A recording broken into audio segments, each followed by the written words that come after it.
What is going on, guys, and welcome back to the Adventure Outpost. In today's adventure, the weekly report is finally making a comeback. That's right, we're back in business. But this isn't the old weekly report that none of you bothered to watch. This is the new weekly report that none of you will bother to watch. That's right, we're switching up the game. No longer will I be showing you some of the things that I've collected for the week. I will just save those for the one end of the month video that'll show all the fun stuff that we got. Instead, I have decided to use the weekly report now to do something that I always loved following along with, but never really talked about. I left it to other people that I watch on YouTube that I really enjoy, and that is talking numbers week to week at the box office. I love charting and following along with how movies do from week to week. Their big opening weekends, like if a movie was overestimated, underestimated, how it did box office, if it's got legs, all that good stuff. I love learning about it, watching it, just following along with it. It is so interesting to me. I know there's a lot of YouTubers and a lot of people that you can go to that do this, that I'm sure plenty of them will do it better. But I thought I'd throw my 2 cents in simply because I have a unique perspective that I think might give me a little bit, not so much of a legs, but just something that gives me at least worthy of throwing my 2 cents in. And that is that I have run and operated a movie theater for a number of years now. So I have seen the trends firsthand. I'm right there in the trenches week to week, seeing how these movies do. So I thought it would be fun to, go week to week and not only just look at these numbers as I look at them, but I thought maybe give my 2 cents on them as well.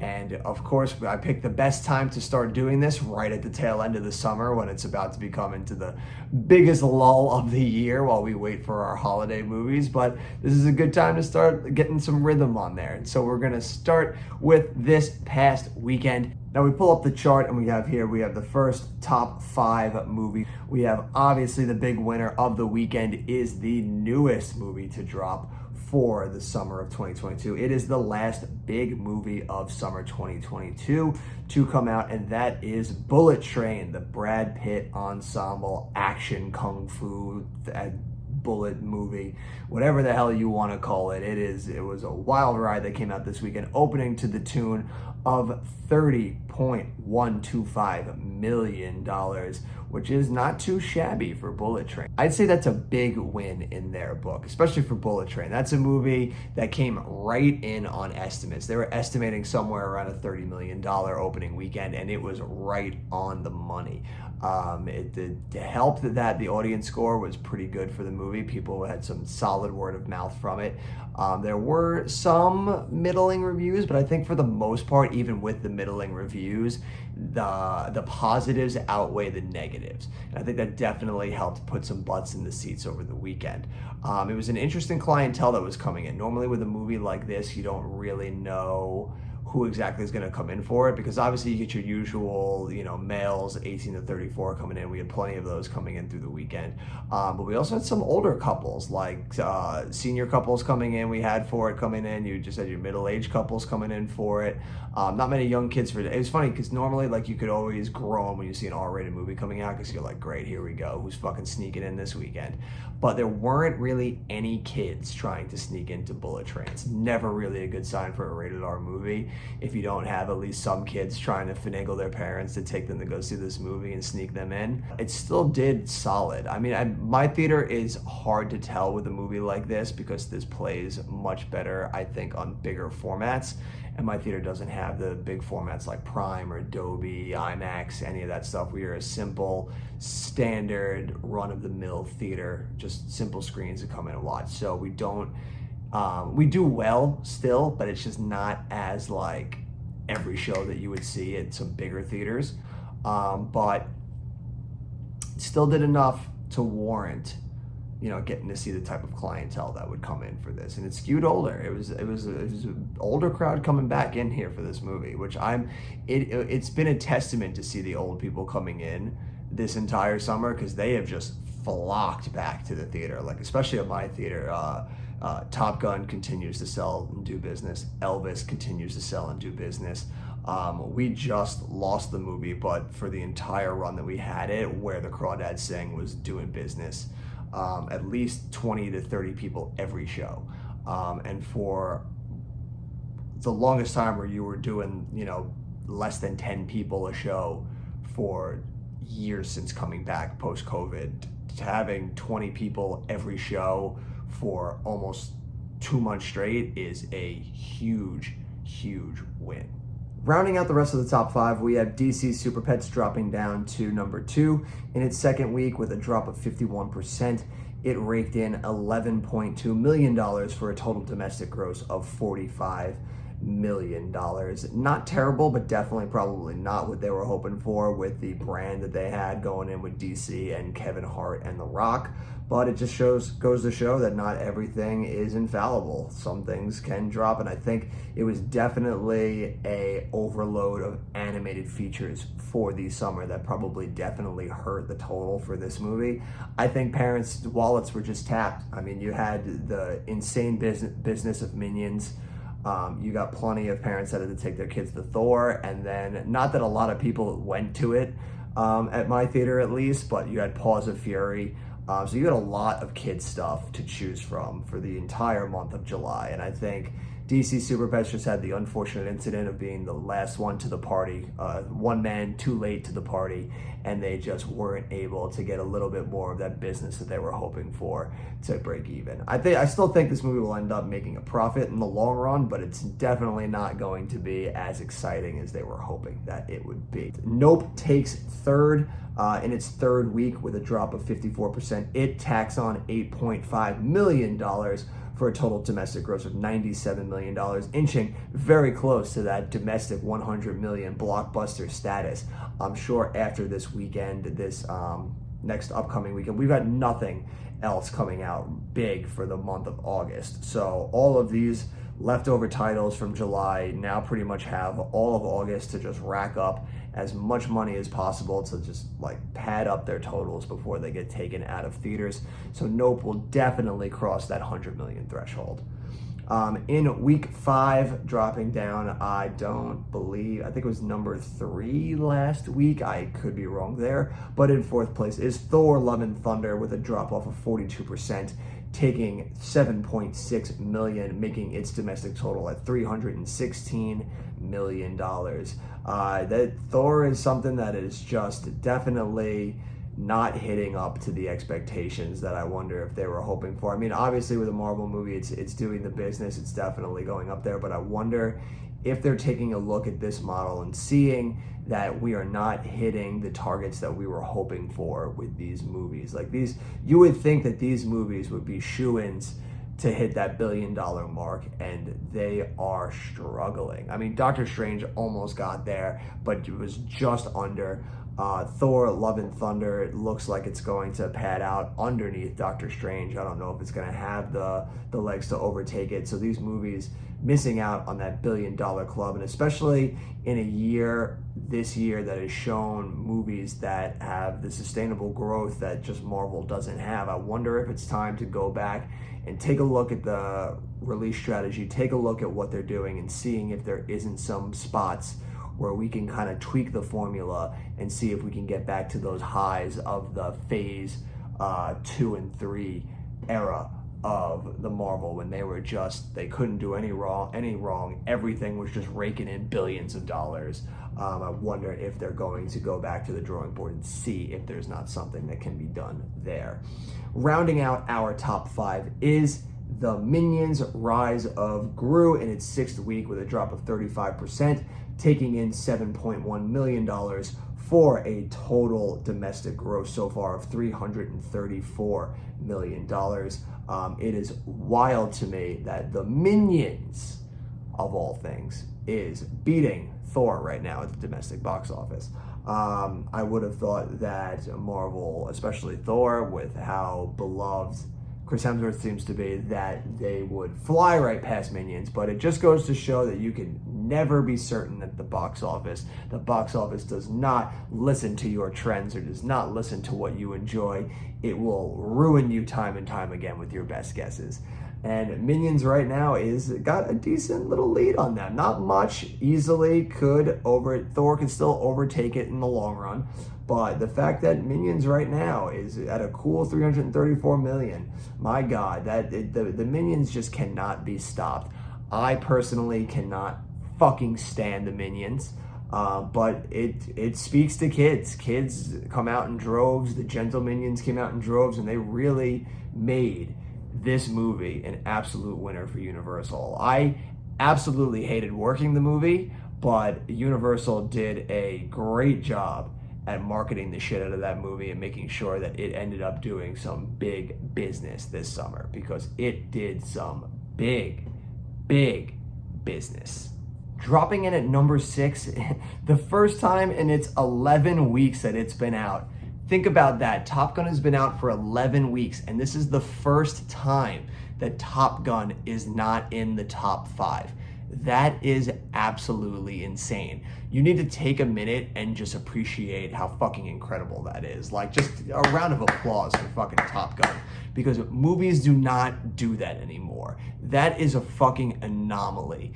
Even think of the best movies like that have come out in the last like 10 years. All your big juggernauts that have come out, like barely any movies do that. Be out for 11 straight weeks in the top 10, like in the, not only the top 10, in the top 5. It's fucking absurd.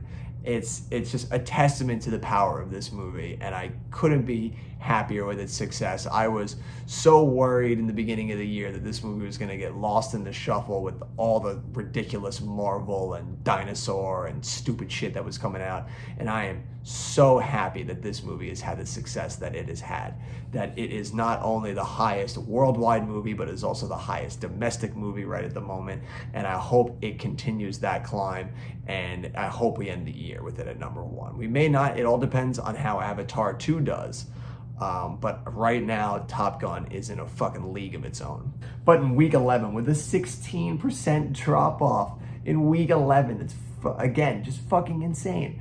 It adds $7 million to its total, bringing its worldwide domestic gross. That's a fucking oxymoron right there. Worldwide domestic. It brings its domestic gross to $662 million, just climbing itself up the charts. It has now passed Titanic to be the number 7 highest grossing domestic movie of all time, unadjusted for inflation. I don't adjust for inflation here. Whatever your run is and whatever your time period is, that's what we're going off the charts. If the charts are showing it this way, that's the way we're playing it. You want to adjust for inflation at home, knock yourself out. I ain't playing with that math. But it is absolutely astronomically amazing that Top Gun is in the 7th spot now, with its eyes set on Avengers Infinity War. It only has like a little over $15 million to go to get it, and I mean, it's at this late in the game, you'd say that's near impossible, but when it comes to Top Gun, I have learned to have all bets off and never make any bold claims, because if anything can do it this year, it would be Top Gun, to be the little engine that could, to just keep chugging along. So we'll see where it goes from week to week, and if it can end up passing Avengers Infinity War. Hell, they might keep this movie through Labor Day and get a nice Labor Day bump. Let's see, could this movie even have the goods to get to number 5? That's a ways off to get to 700 million to pass Black Panther, but again, this is a movie that I would not put it past it to be able to do the impossible, because that's what Tom Cruise does, baby. He does the impossible. But coming in at number 7 is the movie Where the Crawdads Sing, in its 4th week, dropping 25%, with a $5.6 million haul, bringing our total for domestic gross to 64.6. I'd say that's pretty decent for them domestically, at least for this movie that kind of was going to get lost in the shuffle in July. It ended up being better than I thought. It's definitely, I think, got some good word of mouth for people that like the book, because it, again, like I said before, this was a movie that while we had it for the 4 weeks, we lost it this past weekend. It was doing 20 to 30 people every show, even during the week. Like that's an impressive feat for that type of movie. Obviously, I'm curious to see how many other theaters also lost it already. It's never a good sign when a movie is only out in its 4th week already, is already gone from your theater. Not always a good sign. It can go either way sometimes with movies. You know, normally that would usually be the case back pre-2020 because they were dropping so many movies like every weekend that some movies would only get 2 to 3 weeks to like get in, get their money, and get out. But when we're in this new model where movies have more of room to breathe these days, they have much more legs to go off of. It's a shame that we lost it already, especially because look, now you have nothing really big coming out for the rest of August. So could have been easy weeks for Where the Crawdads Sing to just milk some money. But how many theaters have already dropped it in favor of Bullet Train or the next movie that we're going to get to on the list? So it's a shame that movies like these can sometimes get lost in the shuffle and just suffer.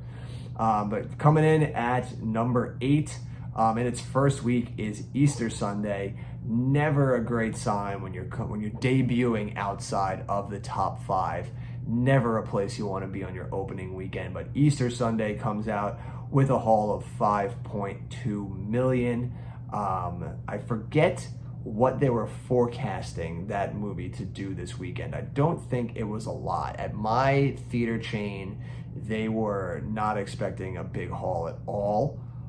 So I don't know if the 5 million is pretty much on par for what they were expecting from this movie or not, but definitely not great to see debuting outside of the top 5. Coming in at number 9 is Elvis, another movie that's just plowing along very much like Top Gun. Obviously not doing Top Gun numbers, but it's a movie that is just continually doing business. It is consistently getting close to selling out at my theater all the time. And for a movie to be in its 7th week and still be close to selling out, especially at my theater, it's another unheard of anomaly. Like that doesn't happen. So Elvis should definitely be very happy with itself. It takes a 30% drop with a 4 million haul, bringing its domestic total to $136.5 million, which for a music biopic, I think is very good. With the exception of Bohemian Rhapsody, most music biopics don't do a lot of money.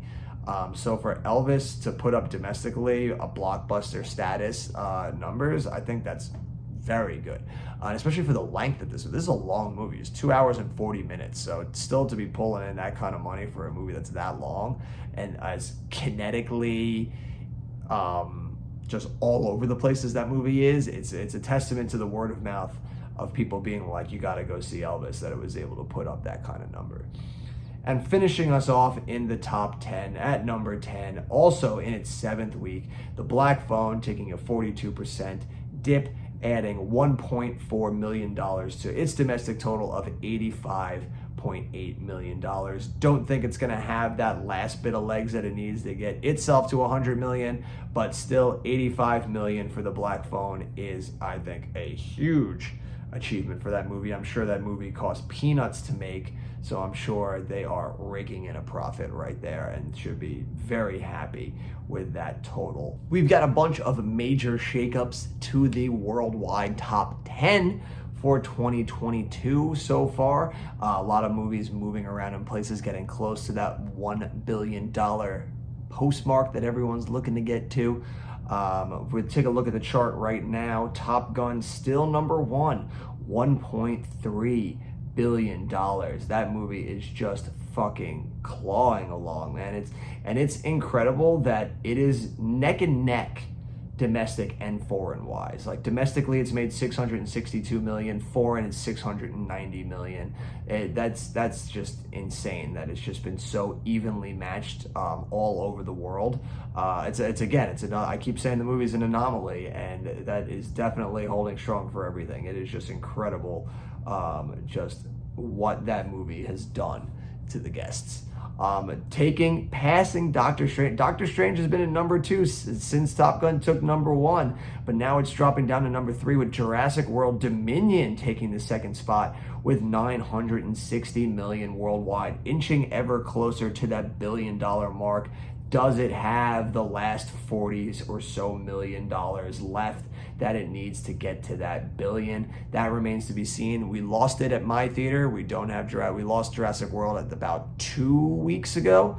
I wonder how many other theaters have already lost that movie, and how few theaters does that movie have left to be getting this last $40 million for. Doctor Strange taking the third spot with $954.8 million. Minions: The Rise of Gru taking the fourth spot, really climbing its way up there fucking quickly. This movie might have the goods to get to $1 billion, honestly. We might be seeing a world where Minions will be the second grossing worldwide movie for the year of 2022 thus far, and be only the third movie ever since the pandemic to gross $1 billion. It's sitting right now at $905 million, so it is getting very close. That movie internationally is just doing insane business. It's sitting at $570 million internationally right now, with only $334 million coming domestically. So 63% of the business that Minions has done has been international. You cannot discount the fucking appeal of the Minions worldwide. People love the fucking Minions.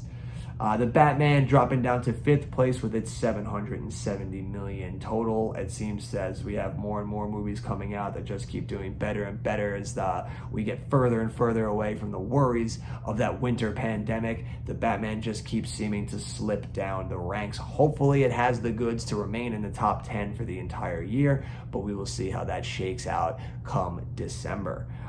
Coming in at sixth place now, working its way up the chart itself, is Thor: Love and Thunder with $698 million.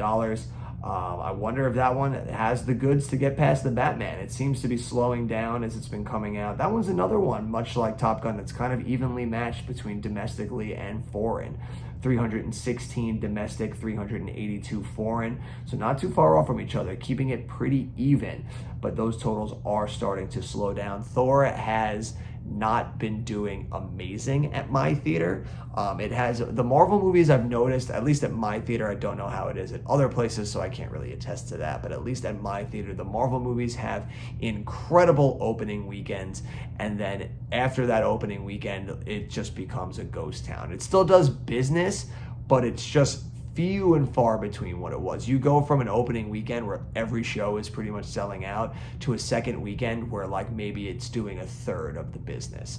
And that's an insane drop off. I mean, you always see it week to week, and looking at the charts that, you know, these Marvel movies have these insane drop offs from week 1 to week 2 at like 60, 70 something percent sometimes. So it just goes to show that Marvel movies are very front loaded. It's been very interesting to watch Phase 4 play out, at least box office wise. Coming in at number 7 is the Battle of Lake Changi sequel, Watergate Bridge. It has a total of $626 million, with pretty much all of it coming from, I believe this is a China release. Yep, it is a China release. It has made $626 million. So only $117,000 has come from the domestic marketplace, which is, you know, less than 0.1% of its box office total. I didn't even realize like it got a release date here in any theater. So it's insane that it even made $100,000 here. So interesting to see that. In 8th place, still somehow miraculously holding on in the top 10, is Fantastic Beasts: The Secrets of Dumbledore with $405 million. This movie is, I'm sure, going to fall off this chart by the end of the year. It is just enjoying its moment in the sun. Right behind it, number 9, Sonic the Hedgehog 2 with $401 million.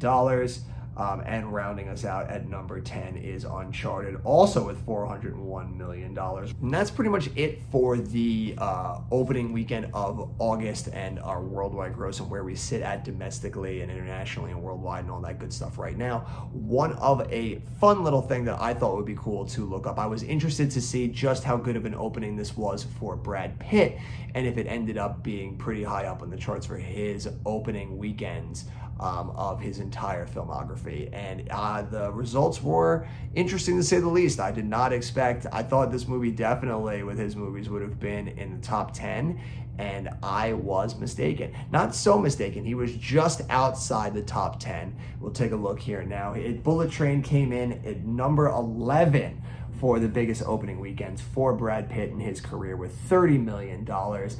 We take a look here. It shows his top 10 best opening weekends. World War Z, not the movie I was expecting to be number one, but once I saw it, it made sense. When that movie came out, I think it was 2016, zombies were all the craze, so I can see how that movie really raked in the big bucks. But we had World War Z at number one with $66 million for the weekend of June 21st to the 23rd. Number two, we had Mr. and Mrs. Smith with $50 million. June 10th to the weekend of June 12th. I remember when that movie came out, all the hoopla surrounding their horrid affair and all that crazy stuff. It's insane. That movie's still open to $50 million, even with all the controversy of their affair. Coming in at number three, and my personal favorite Brad Pitt movie is Troy with $46.8 million for the weekend of May 14th to the 16th. Then we had the animated film Megamind opening to $46 million for the weekend of November 5th to the 7th. We have Once Upon a Time in Hollywood with $41 million for the weekend of July 26th to the 28th. Ocean's 12, surprisingly the highest grossing of the Ocean's movies, at least in its opening weekend, with $39 million for the weekend of December 10th to the 12th, followed by Ocean's 11 with $38.1 million for the weekend of December 7th to the 9th. Quentin Tarantino's Inglourious Basterds with $38 million for August 21st to the 23rd. One of probably his first biggest success, The Interview with the Vampire, still somehow managed to get into the top 10 with $36.3 million for the weekend November 11th to the 13th. I think that was like 1996 too, so that's super impressive for him. And then rounding out the top 10 was the last Ocean's movie left for us to hit here was Ocean's 13 with $36.1 million for the weekend of June 8th to June 10th. And then right outside the top 10, we've got Bullet Train with $30 million. With the exception of Megamind and Interview with the Vampire, I have personally bequeath all of my hard-earned dollars into all of these movies. I was there for all of these movies opening weekends: World War Z, Mr. and Mrs. Smith, Troy, Once Upon a Time in Hollywood, all the Ocean's movies, Inglourious Basterds, and now Bullet Train gets added to the list. And then the last fun chart that I came to look at was just to see how this opening weekend did in the course of all of the opening weekends for the month of August. And Bullet Train ended up, if we take a look, coming in at number 39. Bullet Train pulling in its $30.1 million. We're sitting right ahead of Elysium with its $29 million haul, and right behind the Dukes of Hazzard from 2005 with $30.6 million. And it's shameful to say that they have some of my money for that movie. Yes, I did see that in theaters. We went to go see movies every weekend in theaters. Didn't matter whatever the new movie that was coming out, we were going to see it. And that weekend, Dukes of Hazzard took our goddamn money. But if we take a look here on the left side for our top 10 opening weekends in August of all time, you have Suicide Squad taking the gold. Again, August 5th, 2016 with $133 million. So Bullet Train never even stood a fucking chance. Even the second place movie never really stood a chance. You had Guardians of the Galaxy 2014 doing $94 million for its opening weekend. Then another huge drop off to 2007 with The Bourne Ultimatum taking in $69 million. We've got Rush Hour 2 from 2001, baby, coming in number 4, taking $67 million. The live action Teenage Mutant Ninja Turtles from 2014 taking 5th place with $65 million. Straight Outta Compton taking 6th from 2015 with $60.2 million.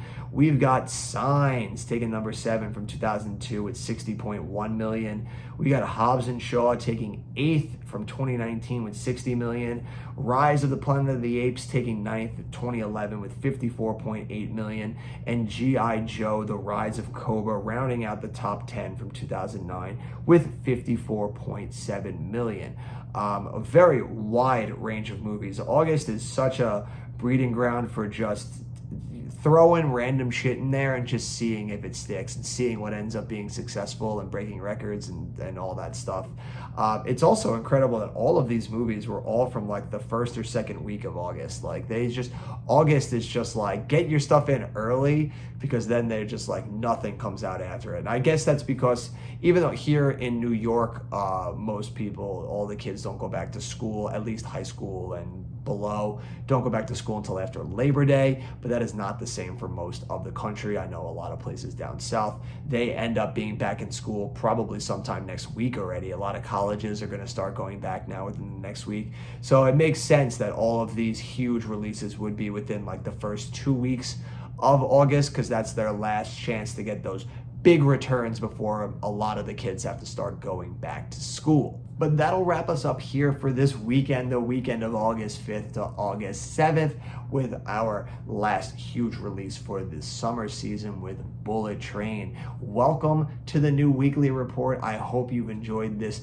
somewhat informative and laid back attempt at just talking box office numbers.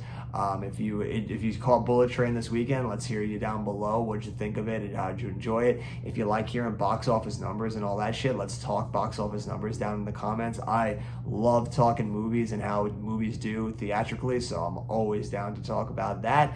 And until the next adventure, you have been you, I have been me. These are the movies that we love. Go watch and read about these movies, tallies, and all that good stuff. And until next time, adventure on.